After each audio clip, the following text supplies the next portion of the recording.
Hi everyone, welcome back to my channel. If you're new here, my name's Kim and today I have the Lock Library for February to unbox together. So, I don't know what happened with mine, but I've lost the sticker en route. Let's just hope the book is still okay inside.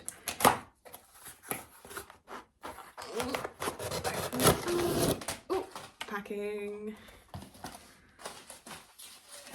Okay, we have the tissue papered book.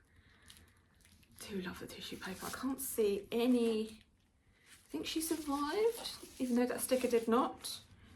I can't see any spoilers whatsoever. So there is the Shush I'm reading sticker, which should be on the side of the box, but isn't. Let's go underneath the tissue paper and break the seal.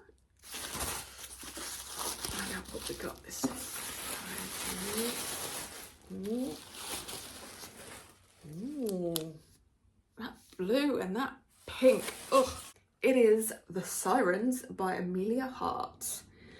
I'm seeing this everywhere. So there's your cover. Got a bit of a tail there. And tail there. Spine. That's going to stand out on your shelf. The rear. Oh, we have a bit of writing in the middle there.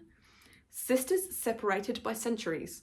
Voices that wouldn't be drowned out.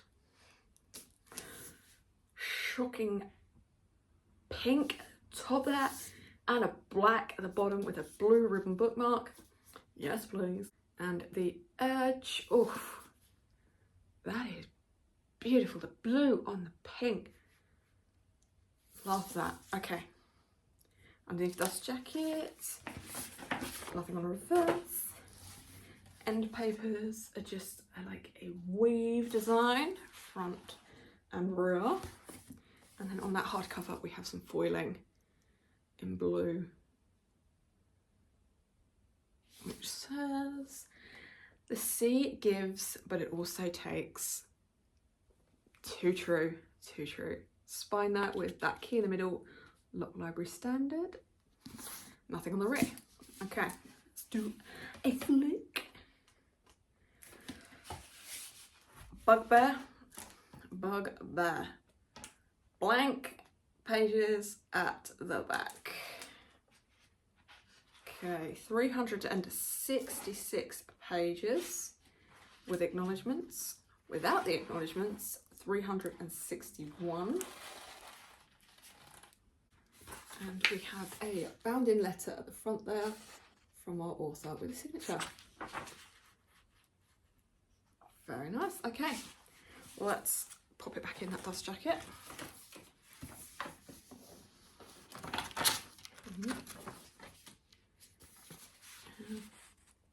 Emilia there. And let's find out what The Sirens is about. I'm guessing sirens. Lucy is running from what she's done and what someone else did to her. There's only one person who might understand, her sister Jess. But when Lucy arrives at her sister's desolate cliff-top house, Jess is gone. Lucy is now alone in a strange town steeped in rumour.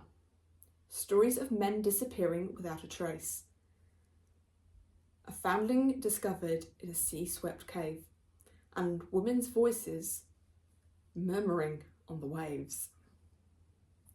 As Lucy searches for her sister, those voices get even louder. They tell of two sisters 2 centuries ago, bound and transported across the world. A world where men always get their way. A world that is at once distant and achingly familiar. Are these voices luring Lucy closer to her sister? Or will the secrets of the past pull them both under? Okay. Definitely liking the sound of it, and I am seeing it absolutely everywhere. What do you guys reckon? That is A Lock Library, February. As always, down in my description box you can find a link to all of my socials. Come give me a follow on Goodreads on Instagram, on X and on Storygraph. You can like this video, you can comment and you can subscribe if you want to. Want to let me know you're here without actually talking to me? Leave me a music note for the sirens. And I'll see you next time. Doodles.